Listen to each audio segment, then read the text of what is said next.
Capsule numéro 94. Oui. Moi, j'ai un nouveau livre. Oui. C'est un Québécois, Régent Gauthier. C'était assez québécois. Assez québécois. Et c'est Dans la jungle du réseautage. C'est très rigolo parce qu'il prend la jungle. OK. Pas beaucoup de jungle à Québec. Là, mais... Puis la jungle, c'est l'écosystème dans lequel on évolue. OK. Dans toutes les questions de réseautage et puis notre vie.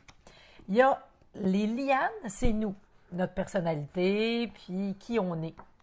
Les arbres, c'est les ancrages. Donc, les bons contacts qu'on va faire qui vont nous permettre de nous propulser et d'avancer. Dans l'écosystème. Puis, les animaux, ben, c'est la faune.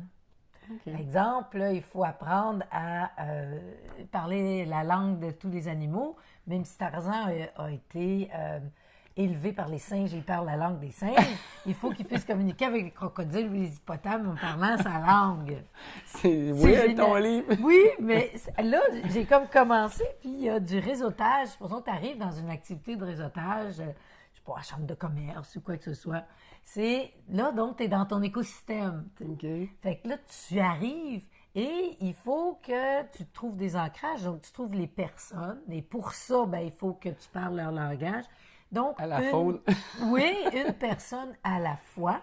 Et puis, le premier principe, c'est pas... Il faut que tu sois connu. Il faut que tu connaisses des gens. Tu sais, on entend souvent la phrase « c'est qui tu connais qui est important ». Mais tu peux connaître, mais il faut que tu sois connu. Oui. Et être connu pour les bonnes raisons. Tu peux avoir une très mauvaise réputation et être connu, mais c'est pas comme ça que tu vas trouver des ancrages dans les arbres. Fait que c'est assez intéressant. C'est original. Oui, il fait un parallèle avec ça. Ah, c'est cool.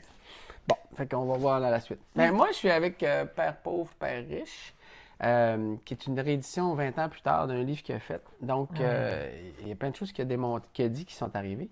Et là, je suis dans le chapitre 7, où comment surmonter les obstacles. Puis, il dit, après avoir fait tout ça, parce que je l'étudie, hein, le livre, c'est plus long, cette lecture-ci, parce que je l'étudie. Il y a beaucoup de couleurs dedans. Oui, puis en plus, c'est qu'il y a des questions à la fin, puis tu peux réfléchir. Donc, c'est plus un livre que j'ai étudié, celui-là que j'ai juste lu. Donc, il dit, même si tu as eu l'ABC des financiers, il y a des gens qui l'ont, qui le comprennent, mais qui réussissent quand même pas à avoir de succès au niveau financier parce qu'il y a 5 obstacles. La peur, l'incrédulité, la négligence, les mauvaises habitudes ou l'arrogance. Fait que je les passe en rafale. La peur, mais c'est la peur de l'échec, la peur de perdre. Il dit, il n'y a pas une personne qui a généré de l'argent vraiment qui n'en a pas perdu un jour.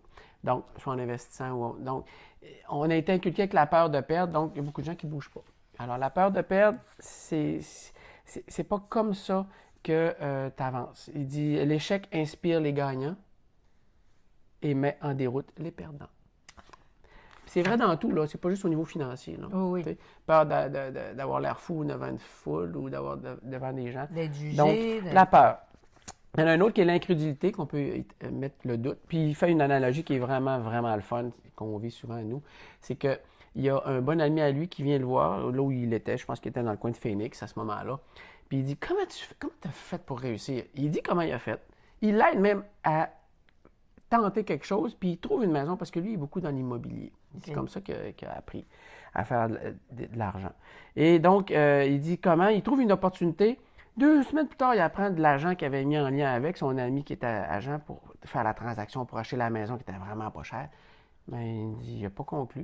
Moi aussi, il n'a pas conclu. Il rappelle, son ami dit, ben, j'ai parlé à mon voisin, puis il m'a dit que je la payais vraiment trop cher. Fait que là, il a dit, ton voisin, il fait-tu l'immobilier? Non, mais ça a arrêté là. Fait que son ami, Richard, ben, il a toujours rien fait.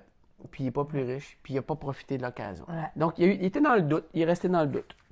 Il y en a un autre qui est intéressant, qui est la négligence. Il dit, les gens affairés sont souvent ceux qui font preuve de négligence. Fait qu'on travaille beaucoup, c'est comme pour repousser, c'est une forme de négligence, c'est de repousser ce qu'on ne veut pas voir, ce qu'on ne veut pas savoir. On ne veut pas penser. Ce qu'on ne veut pas penser. Confronter. Ouais. Fait que ça, c'est la négligence. Donc ça, c'est intéressant. Et le dernier, c'est pas le dernier, mais les mauvaises habitudes. Donc les mauvaises habitudes, c'est nos vies sont davantage le reflet de nos habitudes que de notre éducation. Fait que, puis là-dedans, une des habitudes que lui a développées, qu'il a appris, c'est, au niveau financier, c'est de se payer avant. Parce qu'il y avait des entreprises. Il dit, tu ne payes pas juste tes fournisseurs avant. Tu te payes avant parce que toi, tu as une valeur. Tu dois être capable d'être bien financièrement.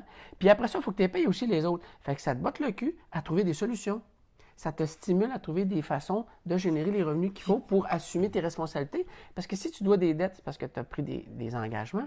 Mais si tu ne te payes pas, tu restes pauvre tout le temps parce que tu payes les autres, puis toi, tu ne te forces jamais à en générer de plus. J'ai trouvé ça intéressant comme approche. Surtout qu'en faisant comme ça, inconsciemment, on se place après. Ouais. Donc, on s'infériorise Tout le sans temps. le savoir. Ouais. C'est ça. Donc, et le dernier, l'arrogance. Il ne faut pas être arrogant, dans le sens qu'il ne faut pas présumer de nos forces. Il faut étudier. Si on ne sait pas une chose, il ne faut pas faire semblant qu'on le sait. Parce que l'arrogance, ça amène à rien. Il faut étudier et s'instruire. Ben voilà. Génial. Alors, c'est vraiment C'est intéressant. vraiment bon. J'achève, là, mais éventuellement... À demain? À demain? Ah, déjà? demain? Ah oui, Ben OK. oui, À demain. Bye.